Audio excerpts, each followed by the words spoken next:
कि ये सरकार निकम्मी हो गई है। इसको कोई काम धंधा से मतलब नहीं है, कोई काम नहीं करता है, केंद्र की दी हुई राशि का उपयोग सही तरीके से नहीं करता है। ये बिहार के विकास से इनको मतलब नहीं, इनको केवल कुर्सी चाहिए, सत्ता में बने रहना है। जब हम अकेले चुनाव लड़े थे 14 के अंदर में, तो हमको 31 सीटों पर यहाँ की जनता ने जिताने का काम किया था। नमस्कार, मेरा नाम सदन जी और आप देख रहे हैं एक न्यूज़ 24। हमारे साथ बातचीत करने के लिए भाजपा के मुख्य प्रवक्ता प्रेम रंजन पटेल, आपका बहुत बहुत स्वागत है एक न्यूज़ 24 पर। एक जदयू की तरफ से आरोप लगाया गया कि केंद्र सरकार कंजूसी कर रही है पैसा देने में, जो कि बिहार सरकार के साथ दोहरी नीति कर रही है। सीधा आरोप झूठा है।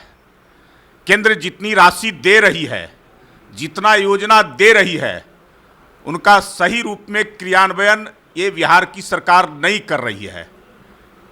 अभी जो है नीति आयोग ने 33,000 करोड़ रुपया बिहार के लिए देने का काम किया है और उसमें से 19,000 करोड़ रुपया तो तुरंत जो है जारी कर दिया। लेकिन उसके बावजूद जो है बिहार की सरकार आरोप लगाती है इसलिए कि यह सरकार निकम्मी हो गई है। इसको कोई काम धंधा से मतलब नहीं है, कोई काम नहीं करता है, केंद्र की दी हुई राशि का उपयोग सही तरीके से नहीं करता है।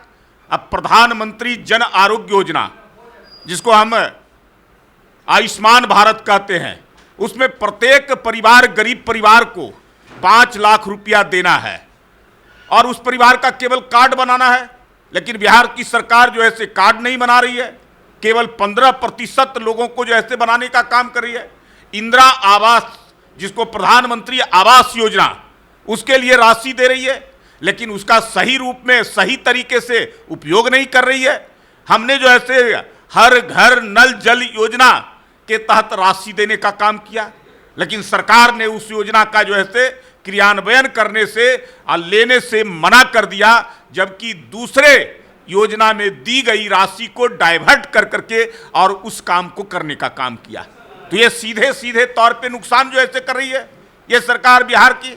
इसलिए बिहार के विकास से इनको मतलब नहीं, इनको केवल कुर्सी चाहिए, सत्ता में बने रहना है। अब विकास से जो है इनको कोई मायने मतलब नहीं रह गया। विकास से दूर दूर तक अब नाता समाप्त हो गया है। एक ये भी है कि इंडिया गठबंधन की तरफ से ये कहा जा रहा है कि भाजपा का यूपी और बिहार में एक भी खाता नहीं खुलेगा 2024 लोकसभा चुनाव में।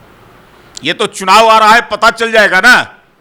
पिछली बार भी इसी प्रकार की भाषा बोल रहे थे, लेकिन क्या हश्र हुआ था? महागठबंधन को, आरजेडी को एक भी सीट नहीं आई थी, केवल कांग्रेस को 1 सीट आई थी। 40 में से 39 एनडीए के पक्ष में आया था। बिहार की जनता का साथ मिलता रहा है, समर्थन मिलता रहा है प्रधानमंत्री नरेंद्र मोदी को। आपने देखा है कि जब हम अकेले चुनाव लड़े थे 14 के अंदर में, तो हमको 31 सीटों पर यहाँ की जनता ने जिताने का काम किया था। 19 में उसी प्रधानमंत्री नरेंद्र मोदी जी को बनाने के लिए 39 सीटों पर विजय प्राप्त कराने का काम किया था। बिहार की जनता का विश्वास और भरोसा नरेंद्र मोदी के ऊपर है, उनका साथ मिला है और आगे भी चुनाव में मिलेगा। आप सुन रहे थे भाजपा के मुख्य प्रवक्ता प्रेम रंजन पटेल को। आपने इतना समय दिया, बहुत बहुत धन्यवाद। सत्ता के दावेदारों के हिस्सों से कुछ सवाल जवाब हुए, बाकी सिलसिला चलता रहेगा। अब आपकी बारी है, आपकी क्या राय है नीचे कमेंट बॉक्स में बताइएगा और देखते रहिए एक न्यूज़ 24। मेरे सहयोगी विष्णु के साथ मैं सदन जी पटना।